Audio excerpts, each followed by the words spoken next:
갈라디아서 2장. 14년 후에 내가 바나바와 함께 디도를 데리고 다시 예루살렘에 올라갔나니 계시를 따라 올라가 내가 이방 가운데서 전파하는 복음을 그들에게 제시하되 유력한 자들에게 사사로이 한 것은 내가 다름질하는 것이나 다름질한 것이 헛되지 않게 하려 함이라. 그러나 나와 함께 있는 헬라인 디도까지도 억지로 할 일을 받게 하지 아니하였으니 이는 가만히 들어온 거짓 형제들 때문이라. 그들이 가만히 들어온 것은 그리스도 예수 안에서 우리가 가진 자유를 엿보고 우리를 종으로 삼고자 함이로되 그들에게 우리가 한시도 복종하지 아니하였으니 이는 복음의 진리가 항상 너희 가운데 있게 하려 함이라. 유력하다는 이들 중에 본래 어떤 이들이든지 내게 상관이 없으며 하나님은 사람을 외모로 취하지 아니하시나니 저 유력한 이들은 내게 의무를 더하여 준 것이 없고 도리어 그들은 내가 무할례자에게 복음 전함을 맡은 것이 베드로가 할례자에게 맡음과 같은 것을 보았고 베드로에게 역사하사 그를 할례자의 사도로 삼으시니가 또한 내게 역사하사 나를 이방인의 사도로 삼으셨느니라. 또 기둥같이 여기는 야고보와 게바와 요한도 내게 주신 은혜를 알므로 나와 바나바에게 친교의 악수를 하였으니 우리는 이방인에게로 그들은 할례자에게로 가게 하려 함이라. 다만 우리에게 가난한 자들을 기억하도록 부탁하였으니 이것은 나도 본래부터 힘써 행하여 왔노라. 게바가 안디옥에 이르렀을 때에 책망받을 일이 있기로 내가 그를 대면하여 책망하였노라. 야고보에게서 온 어떤 이들이 이르기 전에 게바가 이방인과 함께 먹다가 그들이 오매 그가 할례자들을 두려워하여 떠나 물러가매 남은 유대인들도 그와 같이 외식하였으므로 바나바도 그들의 외식에 유혹되었느니라. 그러므로 나는 그들이 복음의 진리를 따라 바르게 행하지 아니함을 보고 모든 자 앞에서 게바에게 이르되 네가 유대인으로서 이방인을 따르고 유대인답게 살지 아니하면서 어찌하여 억지로 이방인을 유대인답게 살게 하려느냐 하였노라. 우리는 본래 유대인이요 이방 죄인이 아니로되 사람이 의롭게 되는 것은 율법의 행위로 말미암음이 아니요 오직 예수 그리스도를 믿음으로 말미암는 줄 알므로 우리도 그리스도 예수를 믿나니 이는 우리가 율법의 행위로서가 아니고 그리스도를 믿음으로써 의롭다함을 얻으려 함이라. 율법의 행위로서는 의롭다함을 얻을 육체가 없느니라. 만일 우리가 그리스도 안에서 의롭게 되려 하다가 죄인으로 드러나면 그리스도께서 죄를 짓게 하는 자냐? 결코 그럴 수 없느니라. 만일 내가 헐었던 것을 다시 세우면 내가 나를 범법한 자로 만드는 것이라. 내가 율법으로 말미암아 율법에 대하여 죽었나니 이는 하나님에 대하여 살려 함이라. 내가 그리스도와 함께 십자가에 못 박혔나니 그런즉 이제는 내가 사는 것이 아니요 오직 내 안에 그리스도께서 사시는 것이라. 이제 내가 육체 가운데 사는 것은 나를 사랑하사 나를 위하여 자기 자신을 버리신 하나님의 아들을 믿는 믿음 안에서 사는 것이라. 내가 하나님의 은혜를 패하지 아니하노니 만일 의롭게 되는 것이 율법으로 말미암으면 그리스도께서 헛되이 죽으셨느니라. 오늘은 예수 그리스도의 십자가는 구속의 사건입니다 라는 제목으로 함께 말씀을 나누고자 합니다. 갈라디아서는 갈라디아 지역에 있는 교회들에게 쓴 편지입니다. 바울이 선교 여행을 하면서 전한 복음을 통해서 그들이 회심하고 여러 곳에 교회가 세워졌습니다. 그런데 그들은 주로 이방인들이었습니다. 그런데 어느 날 그 교회 안에 거짓 형제들이 가만히 들어와서 잘못된 가르침을 가지고 교회를 혼란하게 하는 것입니다. 그것은 다름이 아니라 구약의 율법에 따라 살아야 한다. 뿐만 아니라 구약의 율법에서 말하는 할례를 따라 사는 것은 구원의 필수 조건이다. 이것이 없이 어떻게 구원받았다고 할 수 있느냐. 이제 이렇게 이야기를 하면서 교회 안에 굉장히 어려움이 있는 것이지요. 미혹되고 있습니다.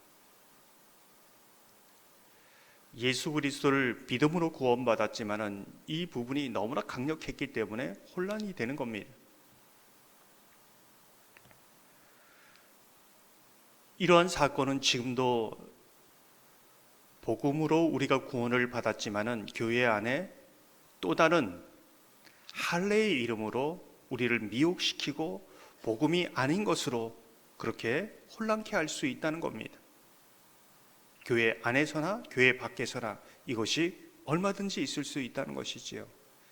그래서 오늘 이 말씀을 보면서 복음이 아닌 할례가 우리에게 어떤 부분으로 다가오고 있는가, 복음이 아닌 것인데 마치 복음인 것처럼 얘기하고 있는 것이 어떤 것인가, 이것을 잘 분별하는 것이 믿음으로 사는 것이다. 이제 이것을 말씀하고 있습니다. 이방인들이 복음으로 구원을 받았지만은 이렇게 흔들리는 모습을 보고 바울이 간곡함으로 이제 오늘 말씀을 적고 있습니다. 십자가 이외에는 구원이 없다. 이제 이것을 말하고 있는 것이지요. 십자가 이외에는 다른 복음이 없다. 말씀하고 있는 겁니다. 여러분이 잘 아는 또 암송하기도 하는 20절을 보면 이렇게 말씀합니다. 내가 그리스도와 함께 십자가에 못 박혔나니 그런즉 이제는 내가 사는 것이 아니요 오직 내 안에 그리스도께서 사시는 것이라. 이제 내가 육체 가운데 사는 것은 나를 사랑하사 나를 위하여 자기 자신을 버리신 하나님의 아들을 믿는 믿음 안에서 사는 것이다. 예수 그리스도의 십자가를 믿는다는 것은 무엇을 믿는다는 것인가? 예수 그리스도의 죽음이 나의 죽음이라는 것을 믿는 것이지요.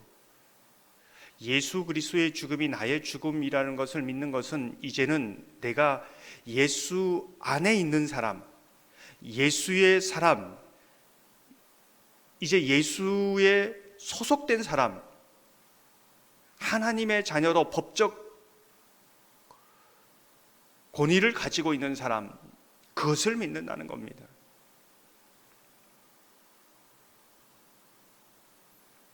그러므로 예수 그리스도의 사람으로 내가 무엇을 해야 되고 무엇을 하지 말아야 되고 이제 이것을 잘 분별하며 살아야 한다. 이제 이것을 말씀하고 있는 것이지요. 종종 우리가 신앙을 가지면은 세상 사람들과 구별된 삶을 살아야 된다. 너무나 당연한 말입니다. 세상 사람들보다 좀 더 진실되게 살아야 되고 또 윤리적으로도 바르게 살아야 되고 세상 사람들에게 소금과 빛의 역할을 감당해야 한다. 너무나 맞는 말입니다. 그런데 이것을 하나의 복음으로 붙잡고 있으면 안 된다. 무슨 뜻일까요? 내가 다른 사람들보다 더 죄짓지 않고 윤리적으로 다 이제 삽니다. 근데 이것이 복음이 아니라 이것이 기준이 되면 어떤 일이 일어날까요? 다른 사람들이 부정하게 살면 판단하게 됩니다. 야, 저 사람은 왜 이렇게 깨끗하지 못하게 사나? 심지어 그리스도인이면서 저렇게 사나? 판단하게 됩니다. 세상 사람들도 그 기준으로 판단하게 되는 것이지요. 마치 이것을 복음처럼 생각합니다. 의처럼 생각합니다. 내가 진실하게 살면 다른 사람이 불의하게 거짓으로 사는 거면 저런 사람들이 무슨 신앙이냐, 저런 사람들은 마땅히 심판받아야 마땅할 사람이다. 손가락질합니다. 틀린 말은 아니지만은 복음은 아닙니다. 이제 그 잣대를 가지고 내 자신에게도 그리고 다른 사람에게도 합니다. 마치 그것을 복음처럼 그렇게 합니다. 복음이란 무엇일까요? 이 모든 것을 넘어서서 하나님이 죄인된 나를 구원하신 하나님의 그 크신 긍휼과 사랑이 나를 구원하셨다는 것이지요.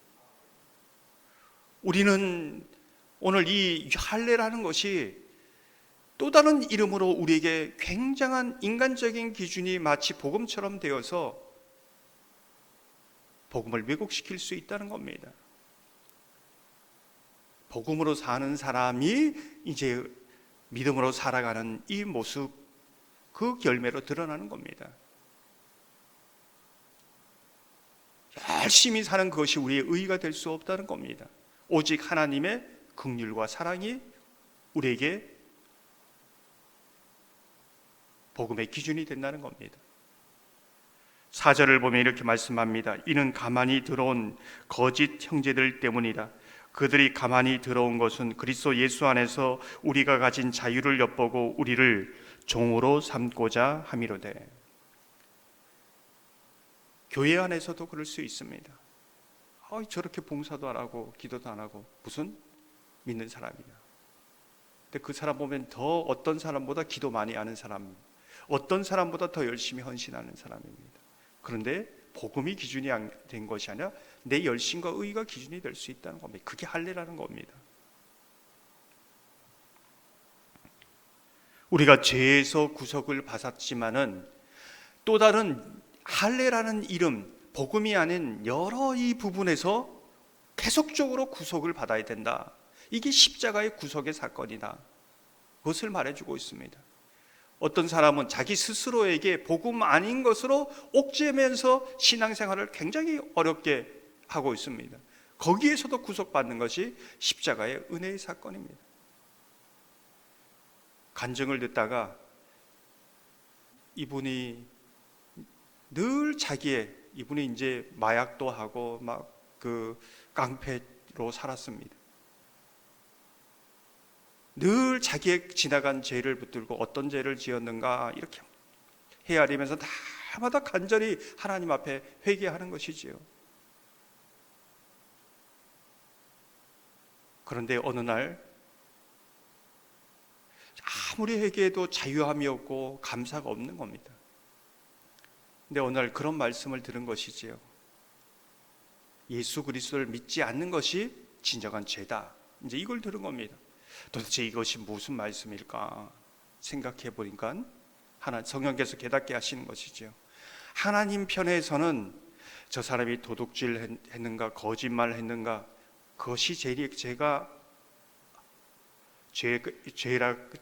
죄로 보기보다는 그 죄를 용서하시기 위해서 예수 그리스도를 보내셨는데 아예수 그리스도를 믿으면 이 죄는 문제가 안 되는 거죠. 예수 그리스도를 믿지 않는 것이 죄라는 겁니다. 하나님 편에서는 그런 것이죠. 아무리 죄를 열심히 회개하고 믿음으로 윤리적으로 살려고 하지만 그 죄를 용서하신 예수 그리스도를 믿지 아니하면 진정한 용서는 일어나지 않는다는 겁니다.